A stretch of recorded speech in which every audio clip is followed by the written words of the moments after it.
Assalamualaikum warahmatullahi wabarakatuh. Selamat pagi, salam sejahtera untuk kita semua. Om Swastiastu, Namo Buddhaya, salam kebajikan. Salam. Saudara, hari ini kita akan membuat sebuah cerita, sebuah organisasi, yakni organisasi yang bernama Persatuan Perangkat Desa Indonesia. Tapi sebelum ke materi, izinkan saya untuk menyapa saudara-saudara bahwa hari ini kita dan kawan-kawan sedang ada kegiatan di Jakarta. Doakan agar kegiatan di Jakarta tetap sukses. Di tengah-tengah sebuah upaya perjuangan tentang revisi Undang-Undang Nomor 6 Tahun 2014, revisi PP 11 Tahun 2019, kita bersama kebetulan hari ini kita ada sesepuh atau pendiri PPDI. Kita nanti akan ikuti wawancara dengan Bapak Ubaidi Rosyidi, mantan Ketua Umum PPDI yang pertama. Nanti akan dibantu oleh host kita dari DPW PPDI Provinsi Nusa Tenggara Barat. Nah, saudara, itulah kira-kira apa yang akan kita bahas hari ini. Dan jauh lebih penting adalah saya selalu berdoa agar saudara-saudara selalu diberikan kesehatan sehingga kita selalu dapat mengabdikan diri kita, melayani masyarakat kita di desa dalam keadaan sehat tanpa ada suatu apa. Oke, saksikan host kita dari NTB akan mewawancarai Bapak Ubaidi Rosyidi, mantan ketua di DPP PPDI. Saksikan. Assalamualaikum warahmatullahi wabarakatuh. Salam sejahtera untuk kita semua. Salam berdesa untuk seluruh perangkat desa dari Sabang sampai Merauke. Kembali lagi di channel resmi kita, channel DPN PPDI, channel YouTube yang tentunya harus di-subscribe sama semua perangkat desa yang ada di seluruh Indonesia. Jadi channel ini resmi ya, jadi semua update informasi ada di sini. Seperti yang sudah dibahas tadi, pagi ini kita ketemu sama sesepuh kita, Pak Ubaidi Rosyidi. Kita perlu sekali mendengar nih, beliau ini sekarang aktivitasnya apa, kemudian kesibukannya apa. Tentunya banyak yang rindu sama beliau ini. Jadi langsung saja ya, silakan Pak, coba ceritakan kita kegiatannya. Assalamualaikum warahmatullahi wabarakatuh. Alhamdulillah, sekarang saya sedang konsentrasi di bidang pertanian ya, terutama untuk menggeluti pertanian durian, saking dan sebagainya. Namun kami masih juga bekerja di desa sebagai sekretaris desa. Dan sesekali kita juga membantu di dalam organisasi yang diketuai Pak Widi DPN. Ya segitulah putaran. Oke.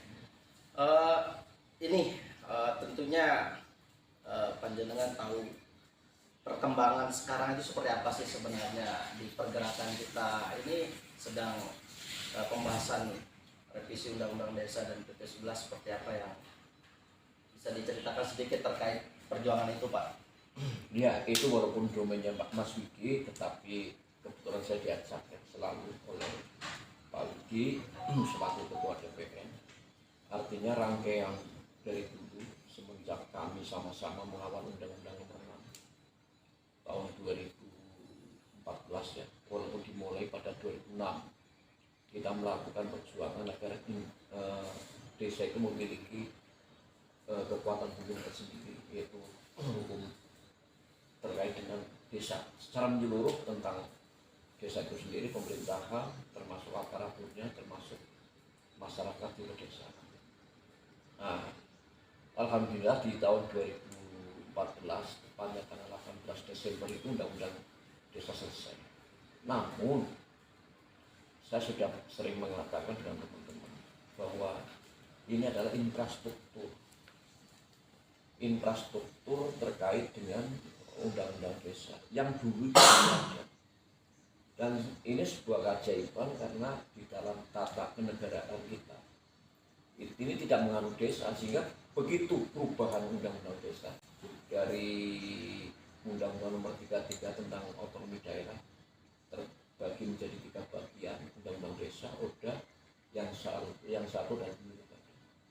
Nah, kita berkepentingan di Undang-Undang Desa.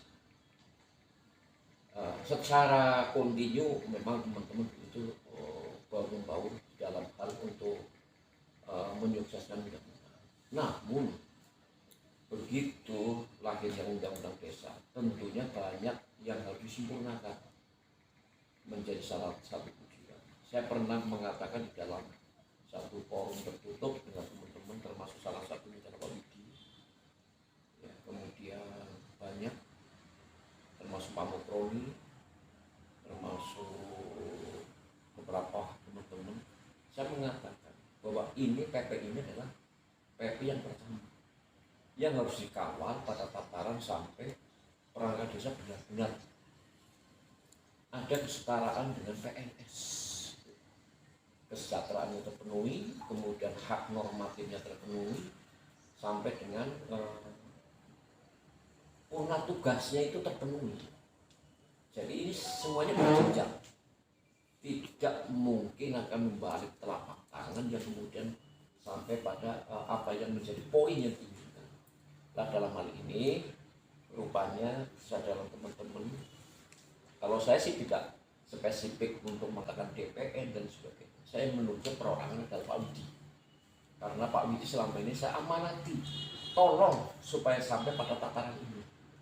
Bagaimana caranya? Karena ini adalah sebuah program kesinambungan yang harus bisa dilalui demi kepentingan perangkat desa, masyarakat desa, di dalamnya juga adalah kepala desa, BPD dan sebagainya. Karena satu kesatuan yang namanya pemerintah desa.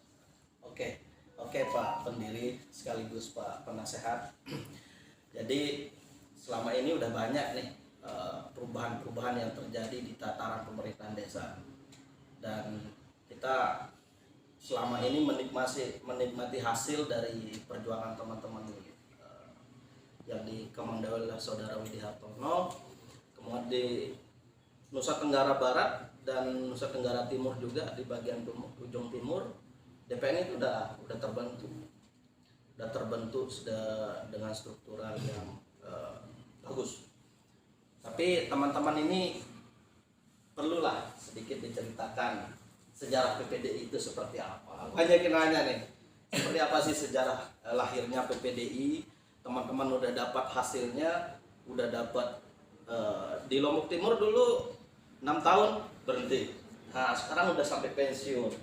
Kemudian sekarang PP 11 juga DPN dikasih keleluasaan untuk silahkan mau Anda apa gitu dari Kemendagri. Tapi teman-teman ini perlulah diceritakan sedikit sejarah PPD itu seperti apa Pak Pendiri. Oke, jadi gini, kalau kita bercerita mungkin 2 malam 2 hari nggak selesai. Tapi misalnya ya, barangkali kita bisa cuplik awal berdirinya PPD ini juga untuk teman-teman se-Indonesia, karena banyak yang salah persepsi, yang kemudian saling membenarkan apa yang menjadi pendapat. Sedangkan saya itu sementara diam karena memang melihat beberapa perbedaan ini sangat menonjol. Nah, dalam kaitan ini saya mencoba untuk membuka sebuah kronologis berdirinya PPDI, biar teman-teman perangkat desa yang baru, yang kemudian yang salah menafsirkan ini juga bisa memahami. Semuanya adalah konteks saudara-saudaraku, karena saya selaku pendiri PPDI, salah satunya pendiri PPDI, maka kami pun bertanggung jawab untuk memberikan suatu informasi yang penting. Saya takutnya alibi persoalan berdirinya PPDI ini versi-versi, sedangkan saya pelaku masih ada dan sekarang masih eksis ya, untuk membantu perjuangan dari teman-teman PPDI. Awal berdirinya PPDI itu yang pertama sebenarnya namanya PPD ya? PPD, Persatuan Perangkat Desa Indonesia. Ketika itu berdiri di salah satu kecamatan di Kabupaten Tegal yang dimotori oleh salah satu camat. Ini biar tidak keliru dulu. Oh, camat ya? Iya, salah satu camat namanya Pak Trisno kalau salah. Yang kemudian di situ ditentukan. Saya sebenarnya tidak terlalu tidak terlalu semangat dalam hal itu. Saat itu saya anggap itu biasa-biasa saja, normatif untuk pembentukan. Namun sejauh ini ada beberapa tokoh perangkat desa yang menurut saya adalah memiliki keberanian untuk mengungkapkan, seperti halnya namanya Iwan Budi Santoso. Sekarang tidak jadi Iwan Budi Santoso. Iya, Iwan Budi Santoso. Kita sudah baru dengar nih Iya, generasi makanya kita buka ya Iwan Iya. Budi Santoso. Beliau sekarang sudah tidak menjabat di perangkat desa karena ada sesuatu hal ya, mungkin diskriminasi dulu lebih besar lah. Itu salah satu korbannya. Kemudian yang kedua adalah Ibu Daimah. Yang ketiga itu Pak Warso. Pak Warso itu teman perangkat desa.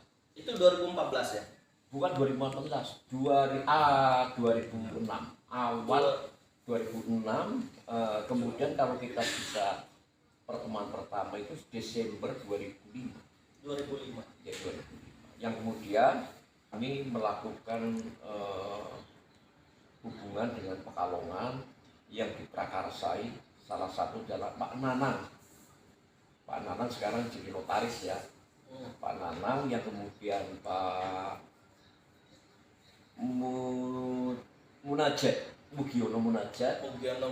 Kemudian ada sekarang yang namanya Pak Ahmad Panggung, Mbak Lida dan lain sebagainya. Nah, yang kemudian kita membuat satu komitmen bersama dari dua kabupaten. Kita sudah melakukan sokopos di Jakarta. Saya merasa kekurangan sehingga kita memekarkan, termasuk Pemalang, ketemu dengan Mas Aidin. Ya, Mas Aidin. Mas Aidin yang kemudian kesananya berkembang di Provinsi Jawa Tengah, bahkan melalui di Jawa Timur itu yang namanya Pak Wahyudi, Pak Atim itu ya, terus Pak Sudi sendiri di NTB. Ya. Kemudian kita kedatangan pendekar dari Wonogiri yang sebagai keseluruhan ya, saya bilang Wonogiri, saya belum bisa menentukan itu siapa-siapa tokohnya, tapi Wonogiri itu begitu semuanya. Ya. Sehingga kami merasa mendapatkan suatu energi yang cukup baik. Nah, dari situ kita mulai bergerak sambil pengembangan organisasi yang pada akhirnya kami sudah dijanjikan untuk undang-undang desa. Namun di tahun 2 saat itu saya didekati terus, Pak Ubed tolong jenengan harus mau, karena saya lebih enjoy dulu itu bukan bergerak di bidang organisasi. Saya seorang pemborong yang kemudian kalau kita karena kita juga S2 hukumnya, saya banyak tawaran-tawaran untuk menjadi dosen dan pernah saya lakukan beberapa saat. Akhirnya memang karena ini kebutuhan dari teman-teman, oke lah, saya mencoba untuk melakukan mobilisasi dari teman-teman di luar kecamatan Pangkal. Alhamdulillah di Urna ketemu yang namanya Pak Dikrun, Pak Dikrun di Antoro, dan sekarang juga sudah tidak jadi perangkat desa. Kemudian Mas Bayu. Nah, dari kekuatan itu kemudian kita mencoba untuk kembangkan sampai pada Kecamatan Taru, Pak Mukroni yang kemudian dalam jangka waktu singkat ini berdiri yang kemudian kami mampu untuk melakukan hubungan di luar Kabupaten Tegal. Begitu sudah kita deklarasikan, kemudian kami difasilitasi oleh Bupati Tegal, namanya Pak Agus Rianto. Ya. Ini sejarah panjang. Pak Agus Rianto dan Pak Sekda, Pak Bagas memberikan satu kesempatan, silakan dibentuk. Akhirnya bisa berkembang. Begitu berkembang, tahun 9 kami putus. Karena memang kekuasaan itu sudah berganti, DPR-nya sudah berganti. Nah, babak kedua baru kita mulai di tahun 2009 sampai 2015. Ya. Kira-kira itu, sehingga klaim-klaiman yang sementara ini terjadi, ya bahwa ini yang pendiri-pendiri, saya mencoba untuk memberikan satu penjelasan yang konkret, yang kemudian kami sempat menunjuk nama-nama itu adalah pelaku-pelaku tersebut. Seperti itu. Jadi teman-teman juga sangat luar biasa di dalam hal mendongkrak adanya undang-undang desa. Jadi akhirnya berkembang di Jawa Barat, kemudian di Sumatera, ya, kedatangan Mas Ropik di Jawa Barat, ini menjadi satu amunisi yang cukup bagus. Ya. Kemudian di NTB sendiri Mas Subli, kalau nggak salah di Bali itu Mas Wayan, kalau nggak salah di Sumatera itu ada Abdul Hamid, ada Mas Agil. Ini loh, walaupun sekarang berada di mana-mana, tetapi saya tak sebutkan. Karena ini realitas sejarah yang tidak boleh kita tindak. Nah, kemudian kami mendaur ulang di tahun 2019, saya melihat ada salah satu tokoh di Wonogiri, Pak Niki, ini luar biasa, sehingga apapun beliau saat tanam di Jakarta dengan Pak Subli kan, di tanam di Jakarta, salah satunya kan berapa orang waktu 50 ya, termasuk Mas Ajis, Peti itu. Jadi kami belum boleh pulang nih Pak. Jadi sebelum PP ditandatangani jangan sampai pulang. siap. Saya juga walaupun saya bukan siapa-siapa di organisasi, tetapi karena kepedulian kami, saya sudah mengatakan semenjak dulu, Pak Subli pasti ingat kan. Kalau undang-undang desa nggak jadi, kita sudah sumpah darah. Iya betul. Betul. Harus jadi. Dan kita akan pulang dari sana. Betul. Jadi ini kedua kali ini walaupun tidak sumpah ya, tidak sumpah, tetapi kita harus sama-sama benar-benar konsekuensi untuk mengantar supaya perangkat desa ini benar-benar memiliki jati yang kuat, memiliki kedudukan hukum yang bagus, kesejahteraan yang bagus, yang kemudian kalau bisa, dan ini diperjuangkan juga adalah begitu selesai selayaknya PNS menjabat purna tugas ya. Saya kira itu yang perlu dilakukan oleh teman-teman se-Indonesia. Kami tidak menunjuk itu dari mana. Yang penting saya ngomong adalah PPPDI. Walaupun pelopornya yang sekarang mendapatkan kesempatan adalah Pak Widi loh. Pak Widi ada di DPR. Nah, untuk itu teman-teman juga harus saling sengguyung. Ya. Apapun ketika berhasil bukanlah keberhasilan Pak Widi, tetapi keberhasilan kita semua sebagai aparat pemerintah desa Indonesia. Oke. Jadi yang terakhir nih Pak, harapan terkait organisasi ini seperti apa? Jadi di organisasi ini bukan penting menjadi salah satu pengurus, dan pengurus pun tidak mungkin untuk memuaskan semua anggota, karena pengurus bukan alat pemuas. Tetapi yang dibutuhkan adalah satu kinerja ya, memperjuangkan daripada hak-hak kita yang normatif ini sesuai dengan sasaran. Artinya sasaran sekarang gimana? Terkait dengan PP otomatis harus sampai pada level atas. Level atas tentunya kita harus saling melakukan satu penetrasi supaya kita bisa mengusulkan sampai pada titik-titik yang dimaksud. Yang pertama berbicara PP, maka kepentingan adalah menteri yang terkait, salah satunya adalah Menteri Dalam Negeri, yang kemudian implikasinya terhadap pengeluaran keuangan juga harus menu. Yang kemudian yang terpenting juga bagaimana harus tembusan Pak Presiden. Nah, inilah suatu rentetan yang harus diajukan. Tentunya sebelum maju pun kita harus mempersiapkan bagaimana kita akan meminta ketika tidak tahu arah. Paling tidak kita harus melakukan kajian-kajian ilmiah tentang perubahan PP. Yang kedua, juga kita harus memiliki kajian implikasi daripada beban APBN. Ini loh, kita harus realistis loh. Jangan kita asal minta yang kemudian kita tidak tahu apa yang dimaksud. Artinya itu sebuah siklus yang harus dilakukan oleh teman-teman. Semua perjuangan itu terarah dan kredibel, akuntabel. Bukan kita asal ngomong pokoknya gitu loh. Ini bukan zaman sekarang pokoknya gitu loh. Artinya intelektual ini kita bangun untuk digagas sebuah keinginan yang berdasarkan ini. Jadi penguasa juga akan mengiyakan itu loh, karena punya argumentasi hukum, argumentasi sosial ekonomi, argumentasi politik gitu loh. Jadi semua itu sah-sah saja harus dilakukan. Dan ini Pak Budi mendapatkan satu kesempatan sampai ketemu dengan level Pak Presiden.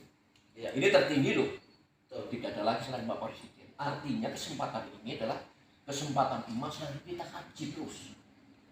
kita lakukan penetrasi apa yang menjadi kehendak kita. Ya. Tapi mohon maaf, penetrasi ini pun jangan di luar kemampuan daripada etis itu loh. Bukan kemampuan negara, tapi kemampuan etis. Artinya ketika perang di sini harus digaji 7 juta, ini kan gak etis gitu loh. Ya.